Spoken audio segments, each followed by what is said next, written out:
እድር ሰው ከሞተ ወይም ከተጎዳ ተብሎ ሰዎች በማህበር ተደራጅተው የሚሰበስቡት ገንዘብ ከሸሪዓ አንፃር እንዴት ይታያል ቢያብራሩልን የሚል ጥያቄ ነው። ዲን አልእስላም ሙሉ የሆነ ዲን ነው። ከሁሉም ነገር አንፃር ዲን የሌላቸው አኽላቅ የሌላቸው ሰዎች ያመጡትን አዳዲስ ነገር አንቀበልም፣ አንፈልግም። የታመመን ሰው መጠየቅ፣ የተቸገረን ሰው መርዳት፣ የሞተን ሰው መቅበር እስላማዊ ግዴታ ነው። ሙስሊም ወገኑ ላይ ሐቆች አሉት። ከሐቆቹ አንዱ ሲታመም ሄዶ መጠየቅ ነው፣ ሲሞት መቅበር ነው። እድር የሚባለው ነገር ከዚህ ጋር ይጋጫል። እድር ውስጥ ያለን ሰው እንጂ አንቀብርም፣ እድር ውስጥ ያለን ሰው እንጂ አንረዳም ማለትን ያስከተላል።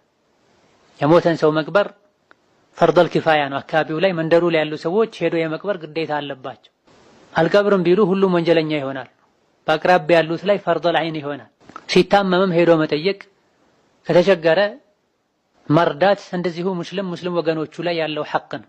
ይሄን እስላማዊ አኽላቅ በሚጋፋና በሚያስቀር መልኩ ሰዎች በድር የተደራጁ አንዳንዶች ሳይወዱ በግድ ሌሎች አላህን ረስተው ተወኩላቸውን ዜሮ አድርገው ሸሪዓ የሰጣቸውን ሐቅ ትተው እነሱም ጭምር ሰዎችን በዚህ መልኩ ለመኗኗር እስልምና ያስቀመጠውን ዋጅብና ግዴታ ትተው አላህ ተባረከ ወተዓላ ወይም ረሱል ባልፈቀዱት ደጋግ ቀደምቶች ዘንድ በማይታወቅ ነገር እንዲተሳሰሩ የእስልምናን ትስስር እንዲበጥሱ ሰበብ ይሆናል። አቅም ያለው አላህ በሰጠው ሀብቱ በአቅሙ ቤተሰቦቹ ዘመዶቹ ይሸኙታል። አቅም የሌለው ለሱ ቅርብ የሆኑ ሰዎች የሚያስፈልገውን ነገር ያደርጋሉ። ሰው ሲሞት ይሄን ያክል ግርግርና ጋጋታም አያስፈልግም። በእድር ስም ብዙ የሚፈጸሙ ስህተቶች አሉ።